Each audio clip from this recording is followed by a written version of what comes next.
be a star today. I'm just kidding, we're pretty small.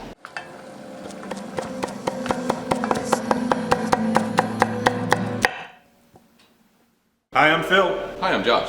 Welcome to Pretty Good Cooking. Today we're at a very special location. This is Urban Artifact in Cincinnati, Ohio. This is a brewery. So this is our second brewery. We at Pretty Good Cooking love breweries because that's where the beer comes from. Much like every episode, today the first step is going to be to make a drink. This is where the drinks are made, so we're just going to have a drink. If you haven't had it, I would recommend Gadget with gin. That's what? I've had Gadget and I love it. It's an excellent beer. By the way, we're here in part because James introduced us. He's connected here. When I met James, he would bring beers from here all the time, and they were all like cool beers I never had before, anything like that. So I associate this guy's beers with James' coolness. That's all I got going for me. So anyways, I would love to try this beer cocktail. That sounds like an accessible cocktail. Gin is not that great on its own, except in a martini. It was the first palatable alcohol that I came across. I didn't start drinking until I was like in my mid-20s. And no interest in alcohol, like beer or anything like that. Until like craft beer, basically. That's crazy. We'll find out more when we talk about how we got into brewing. Cheers.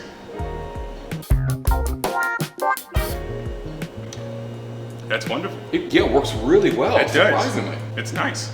It's also like, it's already a pretty alcoholic beer, right? Yeah, like 8%. Yeah, so 8 ABV, and then we added liquor. Thanks for sharing this with me. What kind of beer is a Gadget?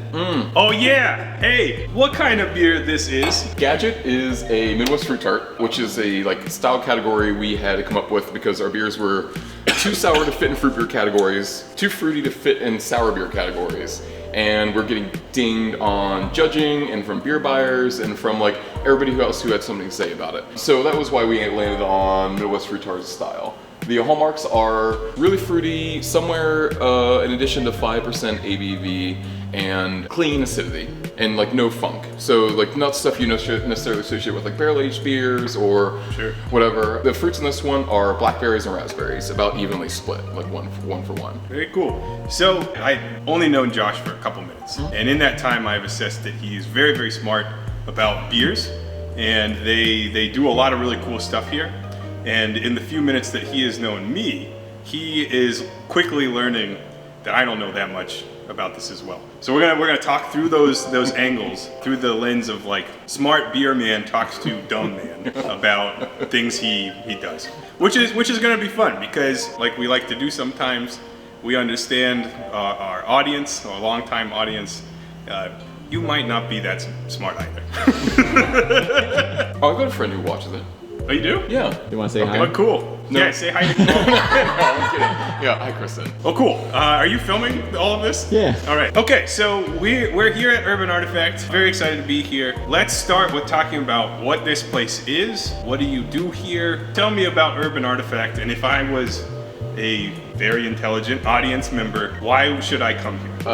We've been here since April 2015. I run the barrel program, so anything that touches wood, I'm responsible for getting in there, brewing it, and packaging and make sure it doesn't taste like trash afterwards. Do you have a job title with barrel in the title? My title is head brewer, but it's Head just brewer. kind of like changed over time, and it's not like we have a pretty flat structure here, so it's not really, everybody just knows what everybody does. Cool. We make only sour beer, so everything that we like comes out of this brewery has had a like lactic acid fermentation stage to it, which just means we use one bacteria that's going to create an acid first before we treat the beer like normal beer afterwards. The other big thing that is probably most distinct to us is our use of fruit. So we have a ticker that we keep up on over here that's just pounds of fruit used. So we're coming up on 500,000 pounds in the past 4.5 years. It's really shaped the way we brew. So instead of normal like one day beer production going like starting from grain to going to a liquid that is then fermented by yeast,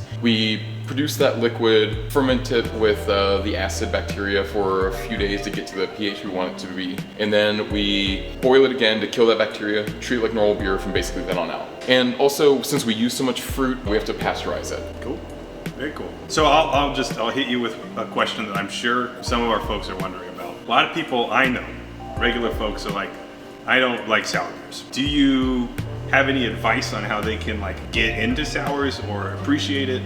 There's certainly some like stereotypes of like, there's fruit in that beer, that's for women. So what's your argument to the common idiot on how they should get into sour beers, or why is it good, why is it special? James was my gateway into this to a certain extent, and that many of the sours that I had before were like trash. They were so funky. Anyways, how would you encourage the normal guy who says fruit beers never for me to get into this kind of thing? That's what I'm asking. Okay, so it's probably fruit and sour beers, because sour beers are like the ones that are like hard to get into. Yeah. And you're right, a lot of the examples that you can find just over the counter are trash. They're like really syrupy sweet, back sweet afterwards, or they're like really funky and bad. And hell, a lot of craft beers that I've had that are like sour fruit beers suck.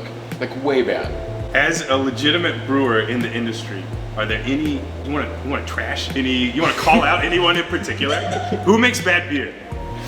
I mean, they know who they are. I had to try. Anyways. Really, persistence is really what it is. Like, when I first started my interest into sour beers, I think I bought like the St. Louis Cricks or Framboise or like stuff like that. And it was just like sweet and tasted weird, and I didn't really like it. But then I eventually landed on Rodenbach, like something like that, and gave that 3 or 4 tries, and like found that I really liked it. And eventually that became like really the only beer I was keeping in my fridge the whole time. So it's really persistent. Before I worked here, I never brewed sour beer. It wasn't like top of the things I like, and now I'm to the point where I really only drink sour beer, especially like fruited sour beer. Cool. But there's just a lot of bad examples out there, so like just keep trying and you'll eventually find something you like. My advice for liking sour beer or trying to like sour beer is number 1, try Urban Artifact. That's a cheap answer. It worked for me. No, it's true. Urban Artifact just makes it with such a higher quality level, and because it's the only thing they do, they really know how to do it. But I think persistence was really good advice, and also the idea of just like, it's not what you expect beer to be.